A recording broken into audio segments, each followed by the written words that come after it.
உங்கள் வீடு தேடி வரும் அரசு. உங்களுடன் ஸ்டாலின்.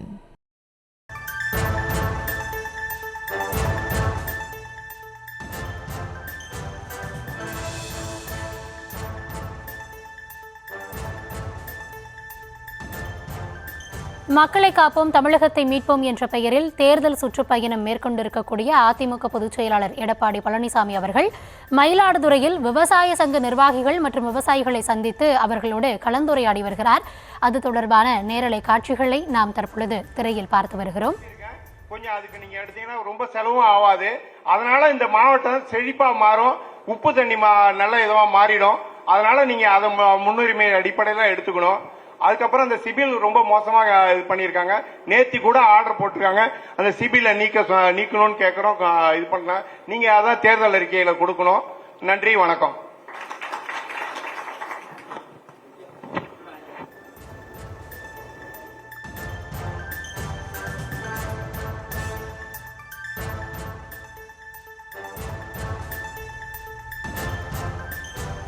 அதிமுக சார்பில் மக்களை காப்போம் தமிழகத்தை மீட்போம் என்ற பெயரில் தேர்தல் சுற்றுப்பயணமானது மேற்கொள்ளப்பட்டிருக்கிறது. இந்த நிலையில் அதிமுக பொதுச் செயலாளர் திரு எடப்பாடி பழனிசாமி அவர்கள் பல்வேறு மாவட்டங்களில் பல்வேறு தரப்பு மக்களையும் கலந்து ஆலோசித்து பேசி வருகிறார். இந்த தருணத்தில் மயிலாடுதுறையில் இருக்கக்கூடிய விவசாய சங்க நிர்வாகிகளையும் விவசாயிகளையும் சந்தித்து அவர்களுடைய கோரிக்கைகளை அவர் கேட்டு வருகிறார். அது தொடர்பான காட்சிகளை நாம் தற்பொழுது நேரலையில் பார்த்து வருகிறோம். விரிவான விவரங்களோடு இணைகிறார் எம்முடைய செய்தியாளர் ராஜேஷ். முழுமையான விவரங்களை வழங்கலாம். வணக்கம். எதிர்க்கட்சி தலைவர் இபிஎஸ் தமிழக தேர்தல் சுற்றுப்பயணங்களை மேற்கொண்டு வருகிறார். அந்த வகையில் மயிலாடுதுறை மாவட்டத்திலே தற்போது அவர் பல்வேறு இடங்களுக்கு சென்று அந்த தேர்தல் சுற்றுப்பயணத்தில் ஈடுபட்டு வருகின்றார். தற்போது மயிலாடுதுறையில் விவசாயிகளை சந்தித்து அவர்கள் சந்திக்கக்கூடிய பிரச்சனை என்ன என்பது குறித்து அவர்களிடம் தற்போது அந்த ஆலோசனை மேற்கொண்டு வருகின்றார். தமிழகத்தின் பல்வேறு பகுதிகளில் இருக்கக்கூடிய விவசாயிகள் சந்திக்கக்கூடிய பிரச்சனைகள் குறித்தும் இபிஎஸ் கேட்டறிந்து வருகிறார்.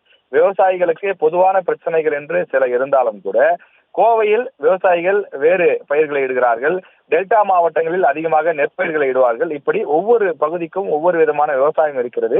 எனவே அந்தந்த பகுதிகளில் இருக்கக்கூடிய விவசாயிகள் என்ன மாதிரியான சிரமத்தை கஷ்டத்தை அனுபவிக்கிறார்கள் என்பதை கண்டறிவதற்காக அவர் அந்த விவசாயிகளிடம் பல்வேறு குறைகளை கேட்டறிந்து வருகிறார். குறிப்பாக அதிமுக ஆட்சி காலத்தில் டெல்டா மாவட்டத்தை பாதுகாக்கப்பட்ட வேளாண் மண்டலமாக மாற்றியது தொடர்பாகவும் அவர் இபிஎஸ் விவசாயிகளிடம் தெரிவித்திருக்கின்றார்.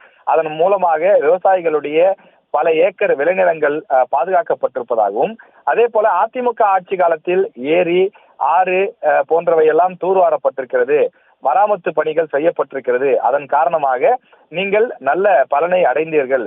மேலும் உரிய நேரத்திலே மேட்டூர் அணை திறக்கப்பட்டது, காவிரியிலிருந்து உரிய நீரை பெற்றுக் கொடுத்தது, கடைமடை வரை அதிமுக ஆட்சி காலத்தில் உரிய நேரத்தில் நீர் வந்து சேர்ந்தது.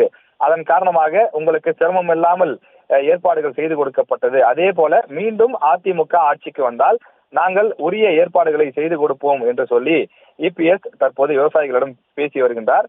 மேலும் தற்போதைய சூழலில் அதிகமாக மழை பெய்யும் போதும் வறட்சி காலங்களின் போதும் என்ன மாதிரியான பாதிப்புகள் ஏற்படுகின்றது, விதை நெல் பெறுவதில் தொடங்கி இடுபொருட்கள் வரை பெறுவதிலே என்னென்ன மாதிரியான சிக்கல்கள் இருக்கிறது என்பதையெல்லாம் விவசாயிகள் இபிஎஸ் தெரிவிக்கிறார்கள். இபிஎஸ் அவர்கள் தற்போது தன் கையில் இருக்கக்கூடிய ஒரு பேப்பரில் அவற்றை எல்லாம் குறித்துக் கொள்கின்றார். மேலும் அவரது உதவியாளர்களும் அவற்றை குறிப்பாக எடுத்துக் கொள்கின்றார்கள். இதையெல்லாம் தான் ஆட்சிக்கு வந்தால் இந்த குறைபாடுகள் அனைத்தையும் சரி செய்து கொடுப்பதாக அவர் விவசாயிகளிடம் வாக்குறுதி கொடுத்து அந்த கான்வர்சேஷன், அந்த கருத்து ஆலோசனைகள் தற்போது தொடர்ந்து நடைபெற்றுக் கொண்டிருக்கிறது.